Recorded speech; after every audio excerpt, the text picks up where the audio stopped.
নমস্কার, আজকে আমি চলে এসেছি আমাদের ফরেস্ট ডিপার্টমেন্টে সল্টলেকে। আমরা প্রতি বছর এই 14ই জুলাই থেকে 20 জুলাই রাজ্য সরকারের যে অরণ্য সপ্তাহ পালন কর্মসূচি আছে, সেখানে আমরা প্রতি বছরে এই সময়টাকে আমরা বৃক্ষরোপণ করি।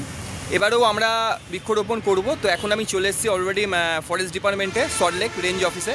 দেখতে পাচ্ছেন মালি দাদারা দাঁড়িয়ে আছেন, সবাই কম বেশি আমাকে আমাদের আস্থাকে সবাই চেনে। তো এই নিয়ে আমরা প্রায় 4 বছর ধরে এখানে আসছি এবং রাজ্য সরকারের পক্ষ থেকে, ফরেস্ট ডিপার্টমেন্টের পক্ষ থেকে আমাদের প্রতি বছর আমাদের চাহিদা অনুযায়ী, অর্থাৎ 100, 150, 200 যেরকম আমরা চাহিদা করি সেরকম ওনারা আমাদের হাতে গাছের চারা তুলে দেয়। তো আজকে আমি এখানে চলে এসেছি, চিঠি জমা করে দিয়েছি, ওনারা রেডি করছেন।